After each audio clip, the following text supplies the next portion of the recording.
Boa noite, Descomplica! Boa noite, querido aluno! Sempre bom estar aqui conversando com vocês. Ainda mais se você não é aluno Descomplica, cara. Ó, você tá esperando o quê para assinar o Descomplica? Sério mesmo? Sério mesmo? Sabe por quê, gente? Muita gente vem perguntar, mas professor, o Enem tá chegando, professor, daqui a pouco novembro tá aí. Dá tempo? Lógico que dá, cara. Lógico que dá tempo. Dá tempo de estudar, cara, de correr atrás. Depende de você. E aí a gente está aqui nessa aula de hoje para mostrar o quê? Alguns assuntos que caem em medicina.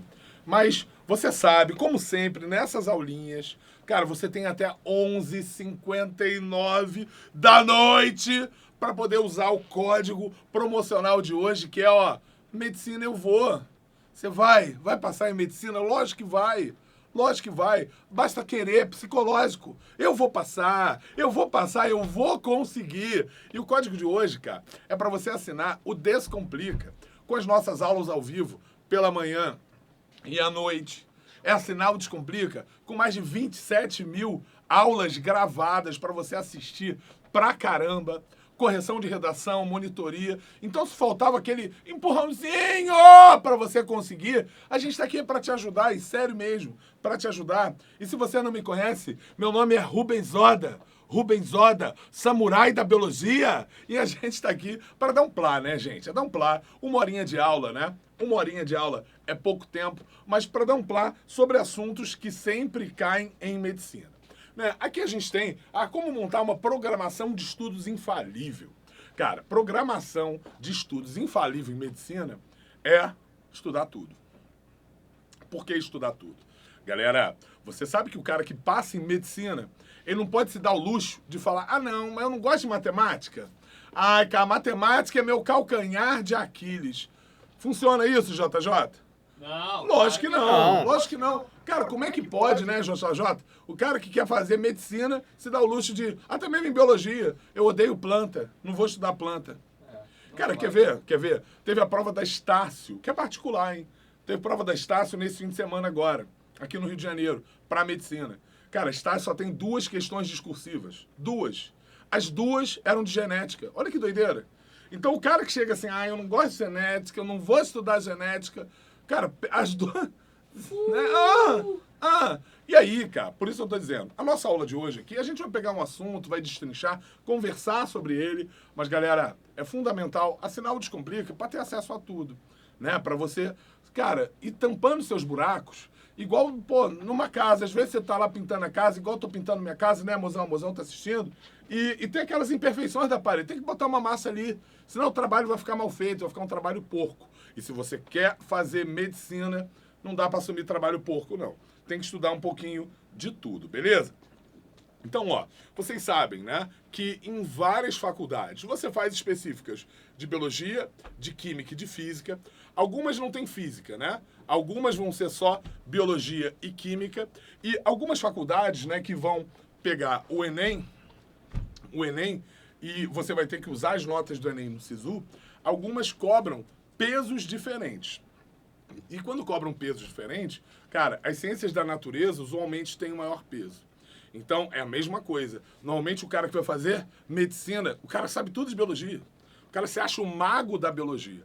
Mas, embora se ache o mago da biologia, o cara vai mal em física. Não pode. Porque, cara, vai ter um peso igual aqui. Biologia, química e física no Enem. Então, vai ter que mandar bem. Cara, matemática são 45 questões. 45 questões. E redação, então? Putz, nem se fala. O que a gente mais vê é a galera que vai super bem em tudo e às vezes até manda uns 700 em redação, mas 600 e pouco em redação, que sinto lhe informar, mas para medicina não é suficiente. Então, eu sempre falo, medicina é uma maratona. Sabe, pô, tá tarde para começar? Ainda não. Ainda dá tempo. Mas é uma maratona em que você tem que ter um diferencial. Você tem que ter um diferencial que é, cara, ser constante em tudo, sabe? Tirar mais de 700 ali em tudo e em uma ou outra matéria você arrebentar. Em uma outra ciências, né? Área de conhecimento, você arrebentar. Então, escolha ciências da natureza, arrebente em biologia, química e física. A gente está aqui para ajudar você nisso. Você sabe, né, gente, que se a gente sai do Enem, porque o Enem normalmente tem um perfil maior de ecologia, tem um perfil maior de meio ambiente. O ano passado a prova mudou um pouco, mas normalmente tem esse perfil de meio ambiente. Mas se você tirar o Enem e se você for para outros vestibulares, cara, o que mais cai é fisiologia. Cara, por que fisiologia? Pensa, nas particulares até de medicina, cara, se o cara vai ser médico, né, o cara tem que ter ali uma certa base de anatomia, de fisiologia. Então, sempre tem questão de fisiologia, sempre tem questão, especialmente, de sistema endócrino, que a gente vai estar comentando nessa aula de hoje, tá? Só mostrando mais uma vez, Medicina Eu Vou, nosso código promocional de hoje. Um plano anual com 14,90 pilas por mês. Cara, é muito barato para você ter acesso à aula todo dia, ao vivo, gravada, tudo. Gente, eu sei que às vezes seu pai fica, ai, mas estudar pela internet, né? Será? Meu filho vai ficar no Facebook? Não, gente, funciona. Quantidade de relato que a gente recebe aqui, né? Da galera que manda bem e consegue passar pra gente é excepcional. Jotinha, tem alguma dúvida até agora, sim, sobre o como estudar e não? Não, até o momento não. Eu acho que o pessoal tá querendo a aula mesmo, tá esperando para eu começar a falar dos conteúdos, e aí por isso que a gente vai começar a falar sobre sistema endócrino, né? Que você vai ver que os temas que eu vou falar aqui são reincidentes, sempre aparecem no vestibular, e por isso eu acho que, mas eu já vi essa aula. Cara, assiste de novo. Porque você vai ver que sempre é uma coisa a mais que você vai estar escutando, você vai estar pensando junto com a Dinha, e pensando junto com a Dinha, sabe? Você vai estar, reforçando as suas sinapses para na hora da prova você poder mandar muito bem, tá bom? Bom, a gente tem aqui esse slide cavalo, né? Para você ter uma ideia de quais são as principais glândulas do nosso sistema endócrino. Primeiro, gente, vamos até mostrar o seguinte, ó. Aqui você tem um esquema mostrando como é que são formadas as glândulas, né? Você tem aqui, um epitélio, não, para cá, um epitélio de revestimento, que num processo de invaginação, uma dobra para dentro, ele forma uma glândula. Quando essa dobra para dentro, ela permanece com um canal conectando o tecido glandular com o meio externo ou com a cavidade de um órgão, essa glândula, ela é dita uma glândula exócrina, porque ela vai secretar para fora. Agora, quando essa dobra, ela se isola completamente e passa a ser envolta por vasos sanguíneos, não há a porção secretora, o duto secretor, e aí a secreção ela tem que cair no vaso sanguíneo. E aí quando a secreção se dá no vaso sanguíneo, a secreção é endócrina. A gente vai começar a falar agora sobre as glândulas endócrinas, pois são elas as grandes produtoras de hormônios no nosso organismo. Atualmente, a gente sabe outras formas de secreção hormonal, como a parácrina, quando você tem uma célula secretando uma substância que vai estimular uma célula aqui do lado. A gente chama essa secreção de parácrina. Mas a maior parte dos hormônios age de forma endócrina. São substâncias químicas lançadas no sangue que, caminhando pelo sangue, vão encontrar a célula-alvo que tem o seu receptor, que sabe fechadura, vai rolar ali um encaixe, permitindo a alteração no metabolismo da célula-alvo, beleza? Quando se trata de glândulas endócrinas, existem várias, tá? Deixa eu aumentar aqui o garotão para mostrar aqui, né, onde é que estão essas glândulas. Você tem aqui a pineal. Desculpa, a pineal tá mais para cá, Mas a glândula mestre do nosso corpo, que é a hipófise, ok? A hipófise é a glândula mestre por quê? Porque ela produz mais hormônios, a gente vai ver. Porque ela estabelece uma relação neuroendócrina. E porque ela produz os chamados hormônios tróficos, que vão estar coordenando a ação de outras glândulas, mostrando ainda em termos anatômicos, né? Aqui no pescoço, no gogó, atrás do gogó, da cartilagem da tireoide, a gente vai ter esse H, que é a tireoide, e aderidas à tireoide, as paratireoides, ok? Sobre os rins, tá? Aqui, você tem a suprarrenal, beleza? Sobre os rins, tipo um gorrinho nos rins, são as adrenais ou suprarrenais. Você tem o pâncreas, essa banana, pâncreas, que nas ilhotas pancreáticas, ilhotas de Langerhans, células alfa e beta, tá? Vão estar produzindo hormônios também muito importantes. E aqui você tem os ovários, né? Porque é uma menininha. Mas do outro lado, você tem os testículos do menininho, que são as gônadas. E aí a gente vai comentar quais são os principais hormônios, vai mostrar como é que eles trabalham. A ideia dessa aula é essa. Show de bola? Mais uma vez, anota aí do lado, você tem até as 11h59 para medicina eu vou. É profetizar, porque profetizando você vai conseguir. Não é não, tia Mi? Minha tia Mi sempre assiste minhas aulas. Aquele beijo, tia Mi. Ontem comemos aquele sushizinho junto, né, em São José dos Campos. Mas hoje já tô aqui no Rio, tô dando aula, tia Mi. Não pode dar bobeira, não. Mas estamos juntos, tia Mi, de coração. Eu te amo, minha tia. Pois é, tia Mi tem quantos anos, tia Mi? Já tem 70, é por aí, mas tá estudando, descomplica. Tia Mi é sinistra, tá? Vamos agora, então, falar sobre os hormônios da hipófise, tá? Deixa eu aumentar aqui, para você entender melhor como é que é o esquema da hipófise. Olha só que desenho estranho, né? Porque a hipófise ela parece, não parece um saco, JJ? Parece seu testículo aqui, a hipófise? Acho que parece, né? Parece. Tá sentindo cosquinha aí? Tem até um maior que o outro, né? Tá sentindo cosquinha aí, JJ? Olha que beleza, Jotinha. Olha a cara de felicidade do garoto. Olha que beleza, é isso aí. Então observa, né, que a gente tem na hipófise duas porções, né? A adenohipófise, que é a bola direita do JJ, que é maior do que a bola esquerda, ó. A adenohipófise, que produz e secreta hormônios, e a neurohipófise, ou hipófise posterior, que só secreta hormônios produzidos pelo hipotálamo. Olha só a quantidade de hormônio da hipófise. Por isso que ela é a glândula mestre, né? E ela coordena outras glândulas. Então vamos lá. O que a adenohipófise produz e secreta? Vamos daqui para lá, ó. Prolactina. Adivinha o papel da prolactina? A prolactina estimula a produção do leitinho, né? Estimula, olha que cena bonita, olha que print bonito para você tirar, né? A prolactina, ela estimula a produção do leite. Olha, rapá, produção do leite. O bebezinho mama. Quanto mais ele mama, o estímulo de sucção promove a produção de prolactina, mais leite a mulher produz. É um bom exemplo de feedback positivo, eu sempre falo isso. Por quê? Quando minha mulher, Andréia, estava dando de mamar para os meus filhotes, quando ela tirava o meu filho do peito, o leite ficava escorrendo, cara. Ficava escorrendo. Ficava, mozão, tá escorrendo. Mama pra mim. Eu falo, não posso mamar, cara. Porque senão, quanto mais eu mamar, mais prolactina, mais leite. Mais mama, prolactina, leite, mama, prolactina, leite. Ia chegar uma hora que ia estar, ó, ordenhando lá, mimosa, né não? E, cara, não ia adiantar. Então tem que tirar ali, né? O bebê do peito que vai parar a prolactina, leite, vai parar o feedback positivo, o efeito bola de neve. Então, prolactina, adenohipófise, produção do leite. Show de bola. Gonadotróficos. Os gonadotróficos são o FSH e o LH. Vamos falar mais deles hoje. Por quê? Ciclo menstrual, galera. Esses dois hormônios juntos na mulher, eles vão promover a ovulação, tá bom? No homem, o FSH, ele estimula a produção de espermatozoides, promove a espermatogênese, e o LH no homem, ele promove a produção de testosterona. Olha só a importância, ok? O TSH também é chamado de tireotrófico. Por que tireotrófico? Porque ele alimenta a tireoide. Estimula a produção dos hormônios tireoidianos, especialmente do T3 e do T4, que são hormônios que aumentam o metabolismo basal.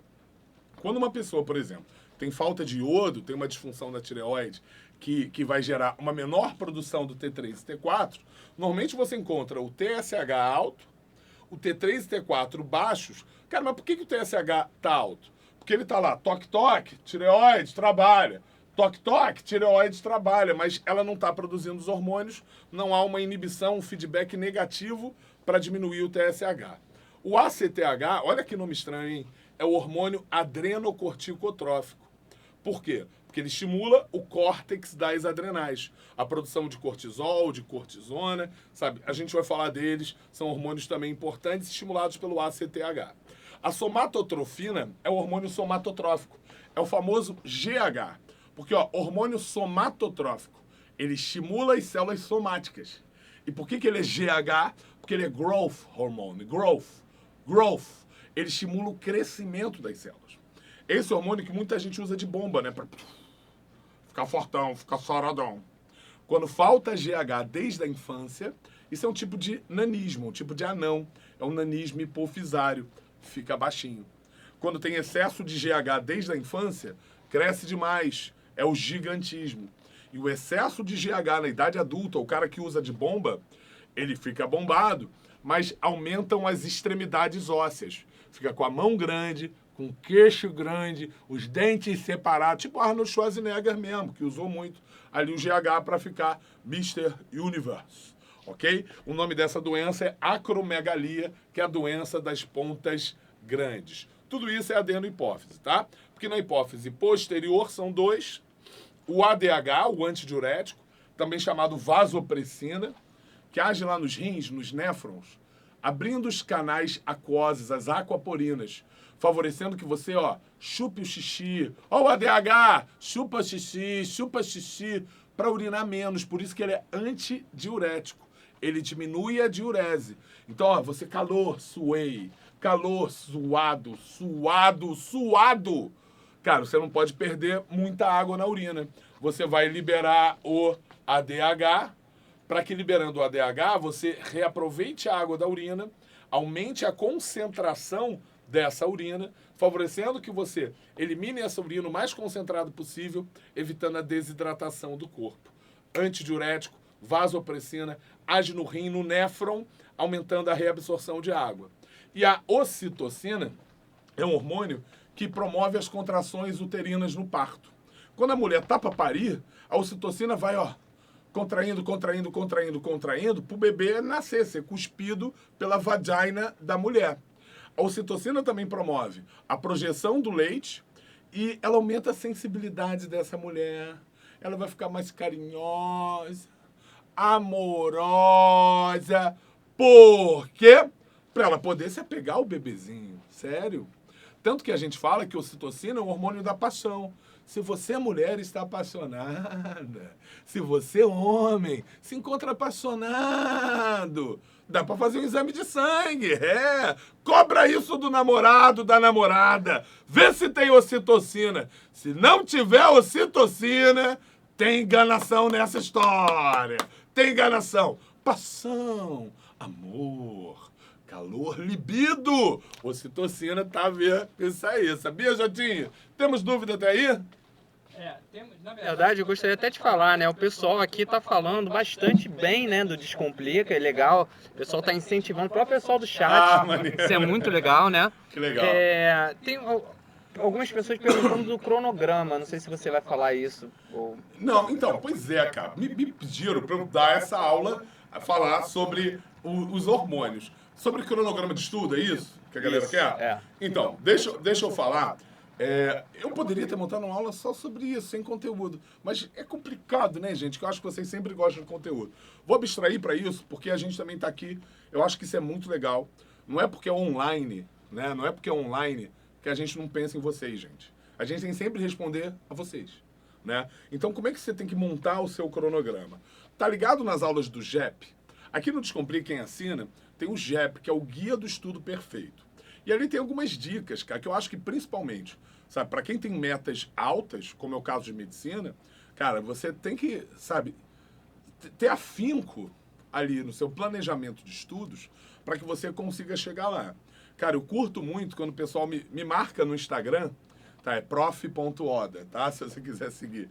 E bota as fotos, cara, tem uma galera super organizada que bota ali o que vai estudar cada dia, quais são os módulos que vão ver. Cara, eu acho que esse é o caminho mesmo, sabe? No GEP, você aprende a fazer um planejamento top-heavy. O que é isso? Cara, eu odeio, odeio matemática. Então, segunda-feira, cara, começa logo com matemática. Eu vou desanimar. Pelo contrário, entendeu? Você tem que começar pesadão. Para chegar no fim da semana, e, eu gosto mais de biologia, então vou estudar biologia na sexta, cara. Entendeu? Aí no sábado eu vou fazer tipo um simulado de todas as disciplinas, domingo eu vou descansar. Sabe? Você tem que ter esse tipo de planejamento, tá? Então você tem que estudar como? Você tem que estudar todas as matérias? Tem. Você tem que fazer exercícios de todas as matérias? Tem. O Valad sempre fala, né, no GEP. Não é chegar assim, vou estudar biologia. Não. Eu vou estudar hormônios, eu vou fazer 10 questões e eu vou acertar 6, entendeu? E pegar um montão de questão para ir treinando. Galera, essa é a melhor forma de estudo. É óbvio que cada um vai encontrar o seu jeito, o seu horário, mas tem que estudar todo dia? Tem. Tem que tirar pelo menos um dia da semana para relaxamento profundo? Tem. Eu sei que é difícil botar isso na cabeça da galera que está tentando para medicina, mas tem que relaxar, porque senão quando chegar ali, na véspera da prova, você vai surtar. Conheço o aluno, você vai surtar. Tem a chamada outubrit, Vai chegar em outubro, o Enem, e fica desesperado. Não pode, gente. Entendeu? Tem que enxergar o crescimento que você está tendo. Eu sei que tem gente que está entrando agora, mas a galera que está assistindo aí, que é do Descomplica, bota a mão na cabeça e pensa assim, cara, quanto que eu sei agora e quanto que eu sabia em março? Pô, eu tô melhorando. Eu tô entendendo muito melhor agora as aulas, sabe? Tô entendendo muito melhor as questões. É isso. A galera que tá entrando agora é um curso intensivo. Pensa assim, que é um intensivo, cara. Você vai fazer a R$14,90 por mês. Agora, o Descomplica vai fazer a nossa parte. Agora, depende da sua parte também. De montar esse cronograma estudando todas as matérias. E ficando muito atento, especialmente as matérias que você sabe menos. As matérias que você não gosta. Eu não gosto de botânica, sabe? Mas você tem que aprender botânica. Eu não gosto de matemática. Cara, você vai se inscrever em todas as monitorias de matemática. Entendeu? Você vai assistir todas as monitorias, vai assistir todas as aulas ao vivo, vai fazer todos os exercícios de casa. Nas aulas ao vivo a gente faz exercício para casa. Vai fazer e vai ver se tem dúvida. Cara, um monte de gente me manda dúvida pelo Facebook. Te mandam também, às vezes, Jotinha, pelo Face. Manda dúvida. E eu faço questão de responder. Entendeu? Normalmente eu falo que o aluno chato é o aluno que passa. Não tenha vergonha. Não tenha vergonha. Você tem que ser chato. Professor, ou daqui, ou do seu colégio, ou do seu curso, ou amigo, cara, tem um grupo do Descomplica do Facebook, não é a gente que mexe. Tanta gente bota ali dúvida e os outros vão e tiram. Entendeu? Tem que ter essa sensação de coletividade aí, sabe? Que todo mundo se ajuda. A internet serve para isso. Serve para isso.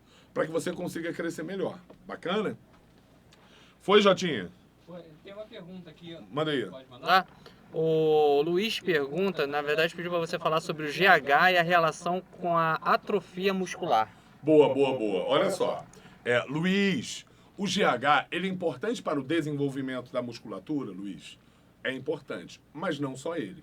Né? A gente já fez aqui algumas aulas de tecido muscular, Luiz, em que a gente mostra o quê?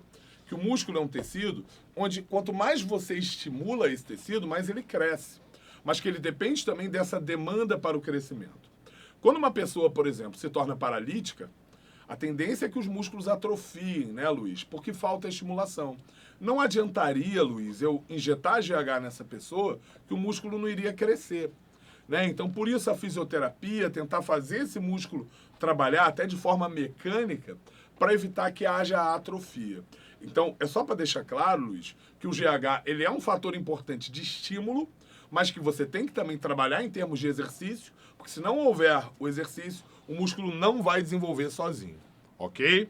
Bom, o que a gente vai falar agora é um pouco mais sobre o metabolismo do cálcio, mas antes disso, ó, galera, Medicina Eu Vou, para aquele que não assina ainda, cara, assinar e ter acesso a todas essas coisas que a gente vem apresentando aqui por R$14,90 por mês no plano anual, ok? O que é legal do metabolismo do cálcio? Gente, isso aqui também sempre aparece, cara. O cálcio é um sal mineral fundamental. Para quê? Você sempre pensa em osso. Sempre pensa em osso e dente. Mas tem que pensar em sangue, né? Tem que pensar em sangue. Por quê? Porque o cálcio é importante para a coagulação. Tem que pensar em músculo. O cálcio no músculo liga a actina e a miosina, permitindo a contração. Isso também é um ponto legal de estudo, gente. Tenta abrir a sua mente. Entendeu? Você está estudando aqui paratormônio e calcitonina. Mas tenta fazer o link com outras partes da biologia em que você viu o cálcio. Porque a prova, gente, não vai estar. Essa questão é de bioquímica. Essa questão é de citologia, essa questão de endócrino. Ela pode misturar tudo. E aí você se embola, não pode se embolar. Você tem que entender a biologia. Você não tem que entender, sabe, hormônios. Ok? Então, o que acontece aqui, ó? Dá uma olhada no esquema. Cara, quando você tem o cálcio no sangue, bebeu o leitinho, comeu a carninha, o cálcio está no sangue, a tireoide libera a calcitonina, que vai favorecer a absorção de cálcio pela matriz óssea. Vai estimular a criação dos osteoblastos, que são as células responsáveis pela fixação de cálcio nos ossos. Os osteoblastos vão tirando o cálcio do sangue, tirando. Vão aumentando o cálcio nos ossos, aumentam gradativamente. Mas espera lá, Odinha. Se tá tirando muito cálcio do sangue, cara, falta cálcio agora. Falta cálcio para coagulação. Esse cara pode ter hemorragia. Ah! O que você vai ter que fazer? Você vai ter que liberar o paratormônio das paratireoides, que ativam os osteoclastos, que são células antagônicas dos osteoblastos, que vão estar, ó, toque, toque, batendo, destruindo essa matriz, liberando o cálcio de volta pro sangue. Legal, tá devolvendo o cálcio pro sangue. Legal, devolve, devolve, devolve. Perigo, perigo. Falta de cálcio no osso. O osso pode ficar frágil, quebradiço. Não, libera a calcitonina. E aí esse equilíbrio dinâmico, né, é o que a gente chama de homeostase. Por que homeostase? Porque você vai estar mantendo o cálcio sempre numa gangorra, em que ele sobe, desce, sobe, desce, sobe, desce, mas não vai aumentar demais, não vai cair demais. Agora, quando a pessoa vai ficando mais velhinha, né, Tia Mi que está aí assistindo, aí já é mais difícil, né, não, Tia Mi? Porque, principalmente a mulher, quando entra na menopausa, ela perde esse controle. Em dado momento, pode ter excesso de paratormônio, desmineralizando os ossos. Pode ter falta de calcitonina, diminuindo a fixação de cálcio nos ossos. E aí os ossos tendem a ficar mais frágeis, mais quebradiços. E aí, ó, olha a visão de mundo ampla que você tem que ter. Ah, então é por isso que tem que ter a academia da terceira idade. Para os velhinhos, né, ficarem ali... Porque fortalecendo a musculatura estriada esquelética, diminui-se a sobrecarga nos ossos, entendeu? Por isso que os velhinhos, né, de manhã, estão ali na pracinha, né? Fazendo também as atividades físicas dele. Porque de manhã, ó, ele tá tomando solzinho, os raios ultravioleta ativam a vitamina D. Ativam a vitamina D, que também vai ser importante para essa calcificação óssea. Né? Que se não tiver o solzinho, não vai ter essa calcificação. Então, pega um tema e vai estabelecendo links com outras áreas da biologia. Que aí a probabilidade também de você matar as questões, de você ter sucesso na prova, acaba sendo maior. Beleza? Fala aí, Jotinha. Calma aí. É o que pergunta. O alto índice de cálcio pode interferir na vitamina no corpo? Ele não disse a vitamina. Não, é o que... Não tem uma relação assim de interferir na vitamina. Né? Eu acho que a pergunta foi meio vaga, cara. Não interfere na vitamina. O problema do alto nível de cálcio no osso é que quando tem muito cálcio no osso, ele também fica quebradiço. Ele pode ficar duro, mas quebradiço como um vidro, por exemplo. E a grande quantidade de cálcio no sangue, Elk, pode acabar promovendo também tanto a formação de coágulos, quanto a calcificação da parede das artérias. Tá? Que quando calcificadas, elas ficam mais sujeitas também a reter coágulos, a diminuir o fluxo sanguíneo para os tecidos, podendo levar ao infarto ou outros problemas cardiovasculares. Mas nenhuma relação direta com nenhuma vitamina, não. Beleza? Pode mais? Pode mais um. O Gil pergunta, a vitamina C tem alguma relação com a produção do hormônio cortisol? Vitamina C e cortisol nunca vi relação, Gil. A vitamina C ela tem duas relações claras. Uma relação da vitamina C é a produção de colágeno, né? Você vai ter ali... Eu estou tentando lembrar qual é a modificação... Ah, lembrei. É a prolina, que tem que ser hidroxilada, hidroxiprolina, e isso depende da vitamina C, Gil. Então, para a formação de colágeno, a vitamina C é importante, tanto que na falta de vitamina C, né, os vasos eles ficam mais quebradiços, as pessoas também têm mais hemorragias, cai cabelo, cai dente, na doença que é o escorbuto. E no papel da vitamina C, antioxidante, né? Vitamina A, C e E são antioxidantes, combatem radicais livres, evitam o envelhecimento precoce, tá bom? Deixa eu ir para controle glicêmico, que é outra coisa que, cara... perco a conta de quantas vezes se troça que aparece nos mais diversos vestibulares. Tem que saber. Vamos começar aqui, ó. Comi, rapá, comi. Quando eu comi, eu tô aumentando a taxa de glicose, beleza? Aumentou a minha glicemia. Vamos começar daqui. Quando eu aumento a minha glicemia, tô cheio de glicose no sangue. As células beta das ilhotas pancreáticas, elas vão liberar um hormônio que é a insulina. O que a insulina vai fazer, minha gente? Olha aqui, ó. O que a insulina vai fazer? Se tem muita glicose no sangue, a insulina favorecerá a absorção da glicose pelas células. Ela vai favorecer, ó, a absorção da glicose pelo fígado, o armazenamento dessa glicose na forma de glicogênio e até mesmo, tá, a formação de glicerol e o armazenamento, a conversão dessa glicose em lipídio, podendo aumentar a síntese de triglicerídeos no fígado, de triglicerídeos nos adipócitos. Então a insulina, ela promove a hipoglicemia, ela promove a absorção da glicose no fígado. Na medida em que essa glicose vai sendo estocada, olha aí, rapaz, agora você tem uma baixa taxa de glicose. Se você tem, uma baixa taxa de glicose, abaixou a glicose sanguínea, cara, com pouca glicose no sangue, eu não posso estar liberando insulina. Então eu vou inibir a célula beta, que produz insulina, e eu vou estimular a célula alfa a produzir glucagon. Eu sempre falo, né, que para guardar aí, você tem que pensar em Gabi, né? Gabi. Por quê? Gabi, glucagon alfa, beta, insulina. Ao estimular, falta glicose no sangue, secreta o glucagon favorece, a quebra do glicogênio, que é a glicogenólise, e ele favorece a formação de glicose a partir de compostos não glicídicos.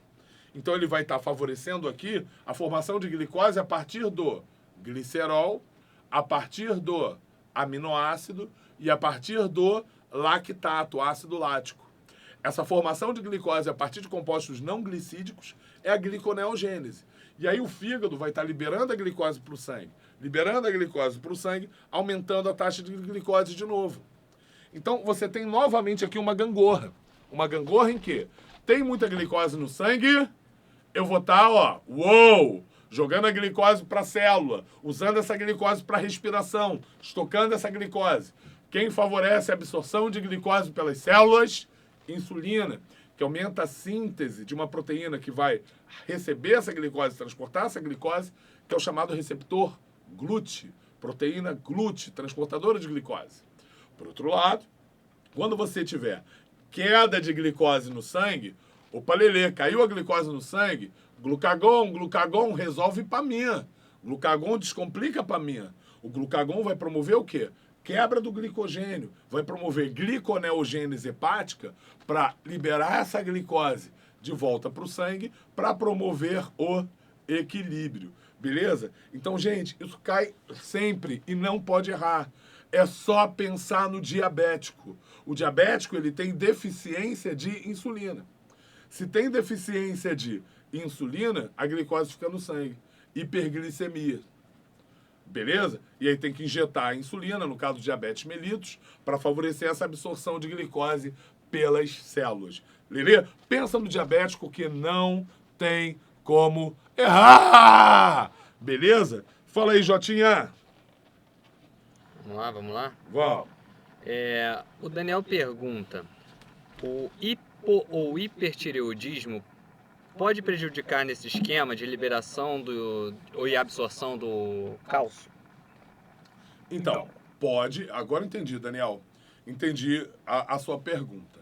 Pode, haja visto, né, que a tireoide produz a calcitonina. Mas, normalmente, as disfunções da tireoide se relacionam ao T3 e ao T4. Então, vou te falar que toda a questão que eu vi até hoje cobrava só o T3 e o T4. E aí, infelizmente, né, uma coisa é a biologia da vida, outra coisa é a biologia do vestibular. A questão, para que você pense no cálcio a partir da tireoide, ela tem que sugerir.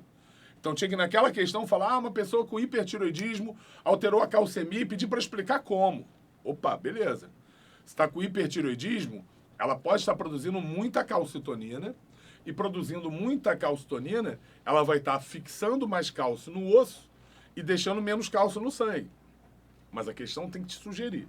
Se a questão ela não for nesse caminho, pensa só no T3, T4 e nas alterações no metabolismo energético que essa pessoa vai ter. Lelê? Manda mais, Jó. O Alexandre pergunta, né? Qual a influência dos carboidratos complexos e gorduras vegetais na questão de equilíbrio glicogênico e produção de insulina? Então, vamos lá. Carboidratos complexos, na verdade, eles são muitas vezes mais dificilmente digeridos e mais dificilmente absorvidos, demoram mais para ser digerido e absorvido do que a própria glicose, beleza? E no caso da gordura, não é porque a gordura é vegetal que... Gordura, eu estou falando de quê? De triglicerídeo. A gordura triglicerídeo vegetal, triglicerídeo animal, não varia. O que varia é o colesterol, que só vai ter no animal. Agora, o triglicerídeo não varia. Então, no caso, os carboidratos complexos, normalmente, como a absorção é mais difícil e mais demorada, eles geram menor variação glicêmica do que os carboidratos de rápida absorção, de fácil absorção. Então, no caso, por exemplo, uma pessoa que tem uma tendência à hiperglicemia, tendência ao diabetes, uma ingestão de carboidratos complexos pode ser mais vantajosa. Agora, em relação à gordura, o que acontece é que, tudo bem, eu sou diabético, eu, não estou comendo açúcar, mas eu estou comendo gordura demais, isso também não é vantajoso, por quê? Porque, como eu disse, o glicerol, toda gordura tem como álcool o glicerol. Se é um triglicerídeo, tem o glicerol e 3 ácidos graxos ali. E aí o que vai acontecer é, esse glicerol pode sofrer gliconeogênese. E mesmo sendo, né, um processo mais demorado, pode acabar aumentando a glicemia também. Entendeu? Manda mais, Jó. Mais uma aqui do... Isso, enquanto a propaganda aqui. Pra galera que ainda não pensou, ó, tá aí, tem até 11h59, tem um tempinho ainda, né, pra você, medicina eu vou. Mas manda aí, Jotinha. Vamos lá. A Isadora Marimon. Ela pergunta, se eu ingerir uma quantidade muito elevada de glicose, há uma alteração nesse ciclo? Ô, Isadora, vamos lá, tá faltando só, aí eu acho que é a sua escala temporal, né, Isadora? Se for momentâneo, imediato, eu nunca comi muito açúcar, num dado dia eu fui lá e, sei lá, numa festinha de criança, comi 100 brigadeiros, Isadora.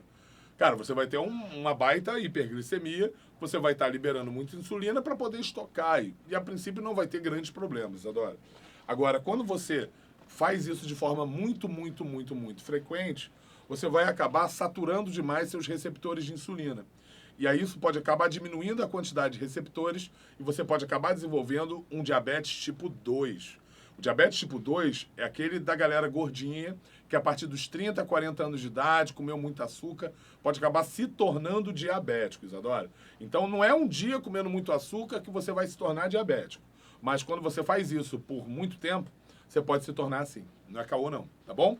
Então, galera, plano anual, tá aí a dica, ó. Medicina, eu vou. É só em descomplica.com.br/assinatura que você vai ter acesso aí, cara, trocentas aulas gravadas, milhares para ser, né, mais fiel aqui. Aula ao vivo de manhã, aula ao vivo à noite, pô, monitoria, correção de redação, dá tempo.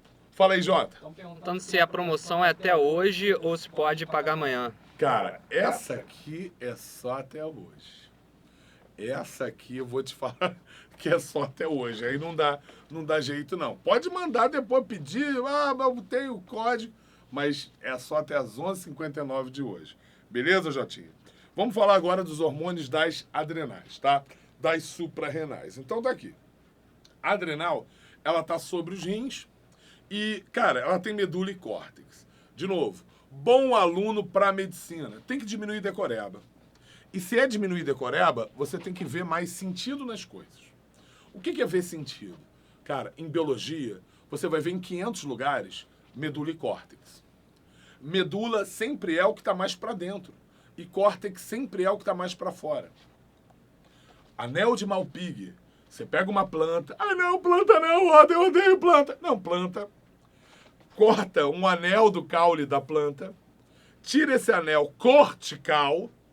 O que o Malpighi viu? A raiz morre primeiro. Opa, se a raiz morre primeiro, é porque no córtex tá quem leva a matéria orgânica para a raiz. Tá o floema. O floema tá no córtex. Quem tá na medula é o xilema, que leva água e sais para a parte... então, ó, o floema tá no córtex, o xilema tá na medula, né? O floema tá para fora e o xilema vai para cima. Tem as outras coisas assim, mas entendeu? O floema tá no córtex e o xilema na medula. Córtex, medula. Se eu falo, ó, em medula espinhal, tá no meio da espinha. Medula óssea vermelha, tá no meio dos ossos longos da bacia. Entendeu? Medula do rim, córtex do rim. Cara, sempre! Córtex é o que tá mais para fora, medula é o que tá mais para dentro. Então, na medula da suprarrenal, aqui dentro, ó, você vai ter um hormônio importantão e no córtex você vai ter vários hormônios importantes. O córtex produz hormônios corticoides, que são esteroides, que podem, ó, passar direto pela membrana plasmática, serem absorvidos diretamente pelas células. Esses hormônios corticoides podem ser glicocorticoides, mineralocorticoides e androgênios. Os glicocorticoides, eles são hiperglicêmicos, daí o termo, mas eles são mais conhecidos pela sua ação anti-inflamatória. Você já tomou polaramine, celestamine, celestone, injeção de cortisol. Para quê? Para combater inflamações. O cortisol também, curiosamente, ele oscila muito ao longo do dia e ele é importante no controle do nosso ritmo biológico, no nosso ritmo circadiano. Normalmente a gente acorda com cortisol lá em cima. E isso vai dar disposição, isso aí vai dar fome, Então o cortisol ele controla isso também. Beleza? São glicocorticoides. Os mineralocorticoides controlam concentrações de alguns sais minerais. O principal é a aldosterona, que lá no néfron vai puxar o sódio, depois puxar água. Isso vai aumentar o volume sanguíneo, vai aumentar a pressão arterial. Né? Então, ó, sódio, pressão arterial, cara, isso sempre cai também. Pressão osmótica, entendeu? Então não é guardar só a aldosterona, é o mineralocorticoide que reabsorve sódio.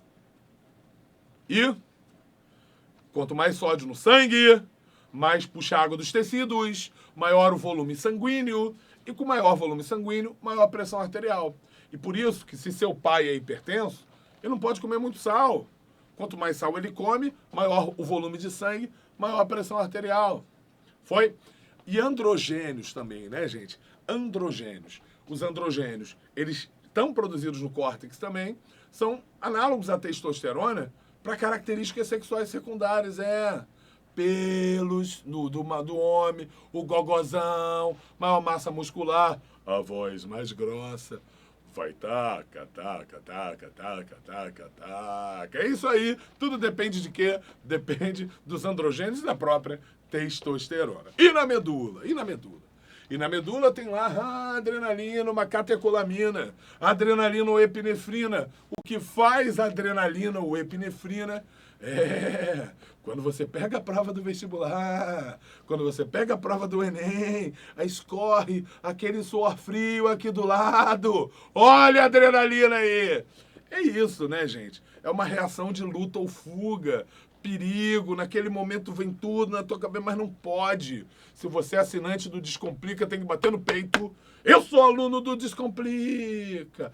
Eu sou aluno do Oda. Vou mandar bem, eu vou destruir biologia, cacete. Não é? Tem que ser assim.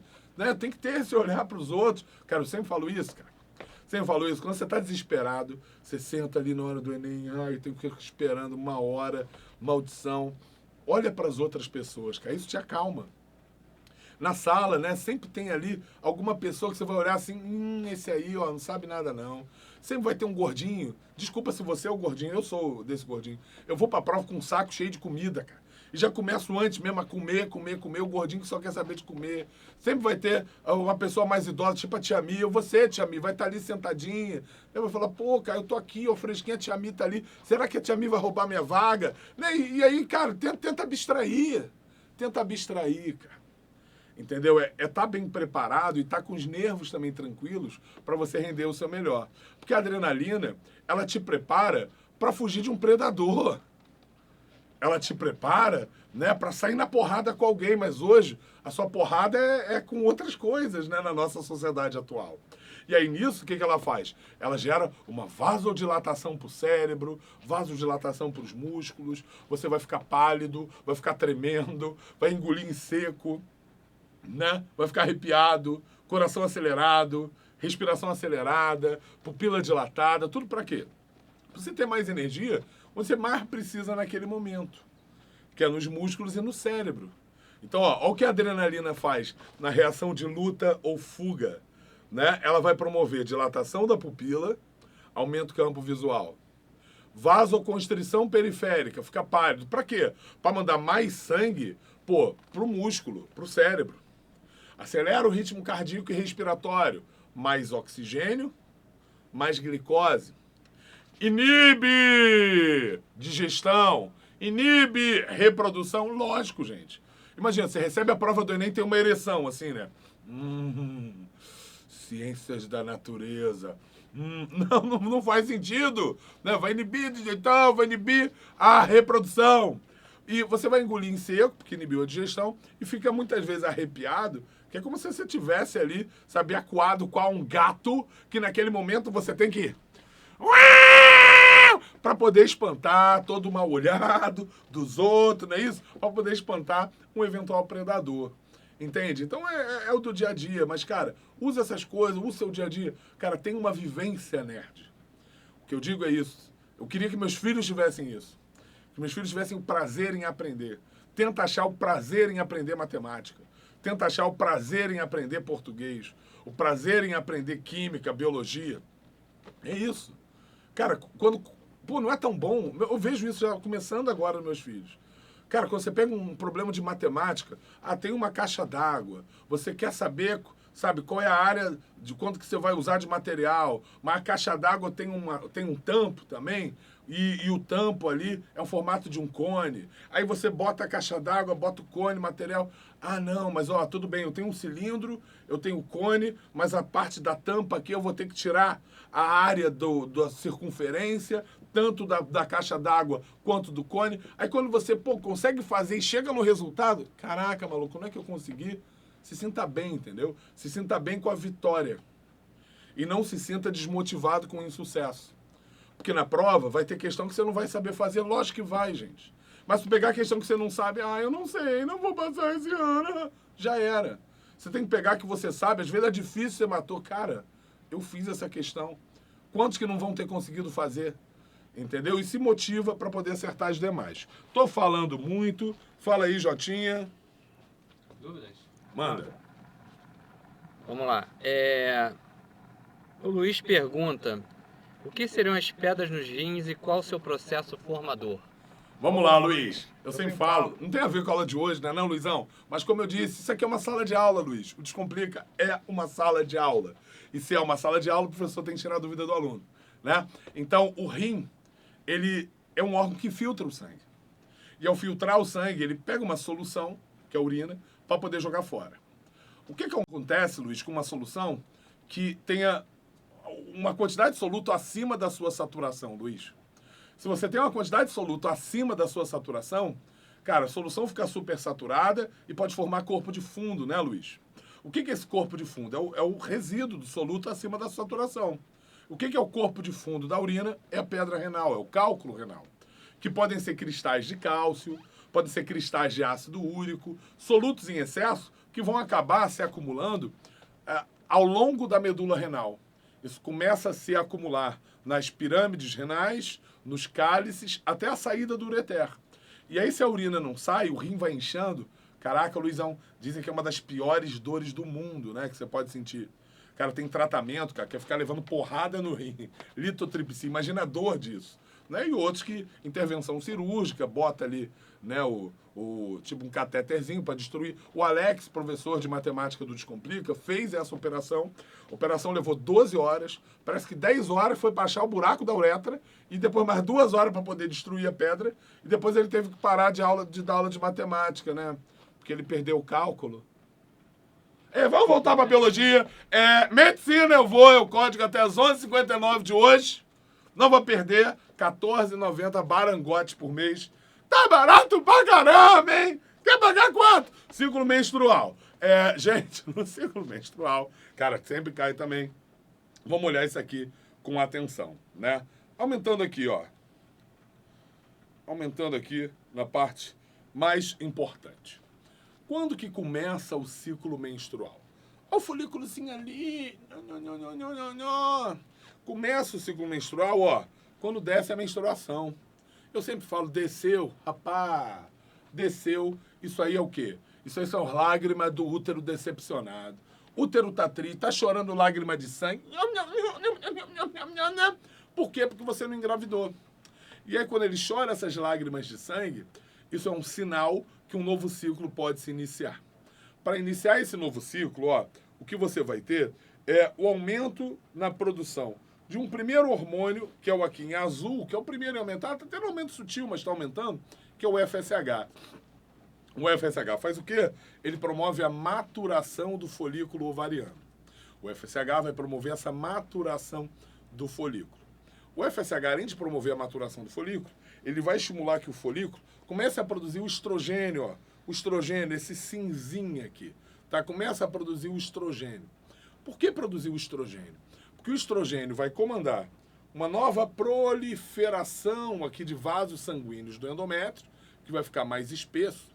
E o estrogênio, ele vai estimular a secreção do segundo e último hormônio hipofisário, vai estimular a secreção do LH, do rosinha ali. Então guarda. Primeiro hormônio, o FSH, amadurece o folículo, estimula a produção do estrogênio.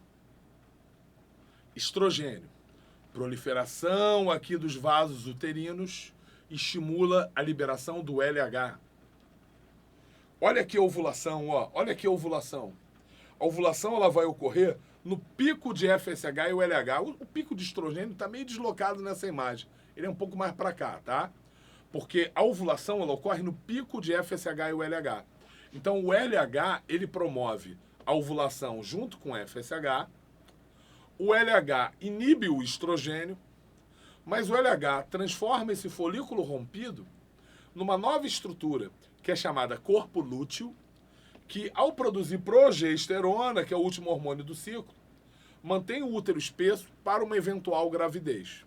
Então, de novo, o FSH, ele estimulou a maturação do folículo e estimulou estrogênio. Beleza? O estrogênio, a proliferação de vasos do endométrio, e ele estimula a liberação do LH. Beleza? O LH inibe o estrogênio, junto com o FSH, promove a ovulação. E como ele inibiu o estrogênio, tem que ter um outro hormônio para manter esse útero aqui espesso. O que o LH faz? Ele converte o folículo rompido em corpo lúteo, que vai secretar progesterona. Qual é o problema? O problema é que a progesterona, ela também vai voltar à hipófise para inibir o FSH e o LH. Porque se o FSH e o LH continuarem altos, cara, a mulher vai, ó, ovulei. Cara, vai ovular várias vezes. Então, quando a progesterona, ela inibe aqui, ó, tá inibindo aqui o FSH e o LH, sem LH, não tem mais ninguém para manter esse corpo lúteo.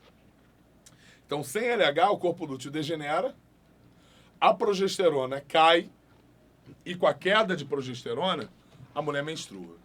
Menstruou, começou um novo ciclo, de novo. FSH, estrogênio, LH, progesterona. Caiu progesterona, de novo. FSH, estrogênio, LH, progesterona. E assim sucessivamente. Isso sempre cai, tem que saber. Dian, e quando a mulher engravida? Dian, e quando tem espermatozoides no meio do caminho tem espermatozoide? O embrião aqui, ele vai se estabelecer no útero. E aí, se cair progesterona, já era, ele vai ser abortado. Então, quando o embrião fixou ali, ele produz um novo hormônio, ele produz o beta-HCG, a gonadotrofina coriônica, que vai manter o corpo lúteo ativo, manter a progesterona alta, impedindo, assim, que essa mulher aborte, entendeu?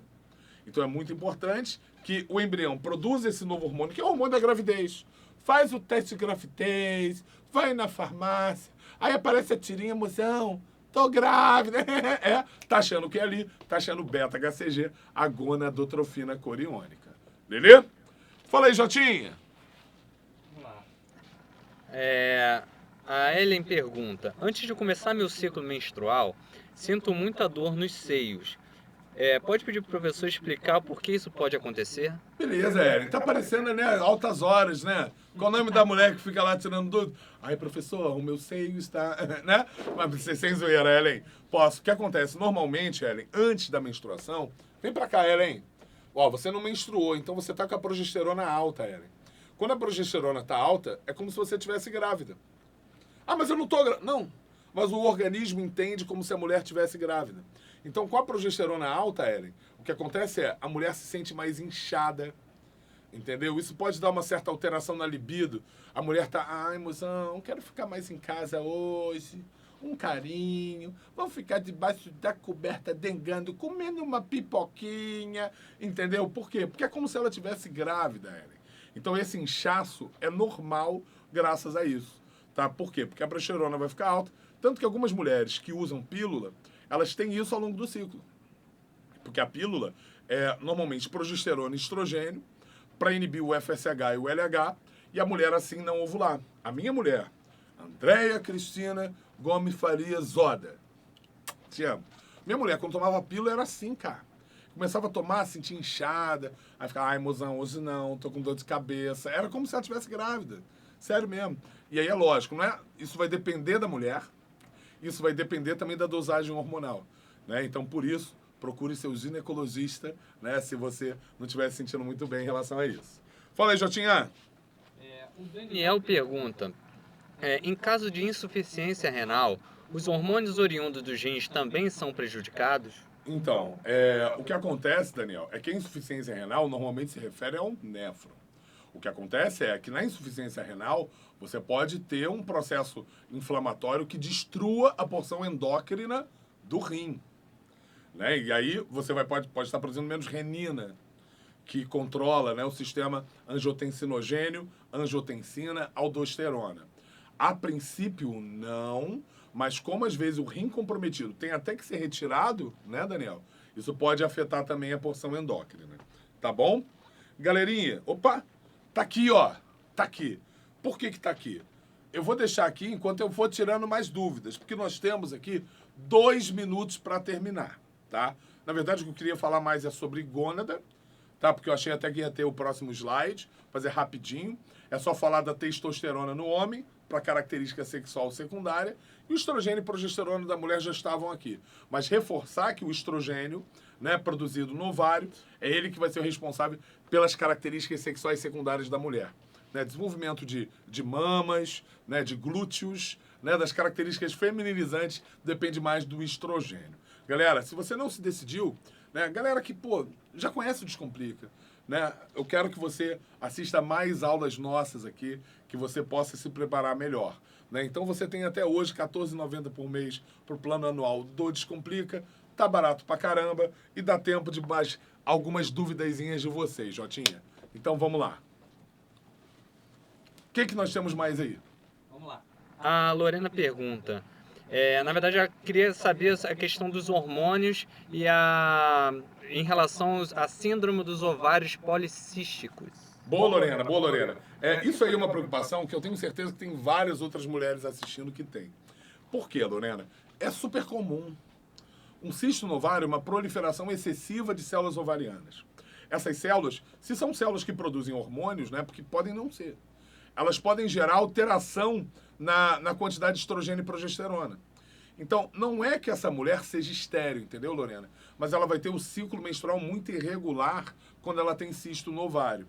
E, normalmente, Lorena, o que é indicado para uma mulher que tem um ovário policístico é que ela tome pílula anticoncepcional. Ai, professor, mas eu sou virgem, eu escolhi esperar, eu não quero, sabe, ter relações. Tudo bem, mas toma pílula anticoncepcional, por quê? Porque o uso da pílula anticoncepcional, Lorena, vai inibir o FSH e o LH, que são os hormônios que estimulam a proliferação das células. Assim você vai inibir que esse cisto cresça, entendeu, Lorena? Porque o risco, mal bem, que existe, isso a gente tem que falar, é que se o cisto crescer demais, pode até virar câncer. E aí é o que nenhuma mulher quer, tirar o ovário, senão depois pode querer ser mãe, pode não conseguir, não é? Então o uso da pílula anticoncepcional aí, ele é importante para evitar o crescimento do cisto, beleza? E aí, cara, também mal ou bem vai regular o seu ciclo, você vai até esquecer que tem esse problema. E quando você quiser engravidar, sabe, você vai engravidar, você não vai ter problema nenhum. Mas é lógico, só o médico vai poder orientá-lo, tá bom?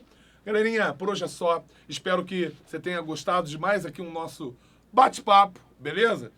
Medicina eu vou. Cara, dá tempo. Vem estudar com Descomplica. Quero dar mais aula pra você. Um grande beijo pra todos. Valeu, Tia Mi. Valeu, mozão. Até mais.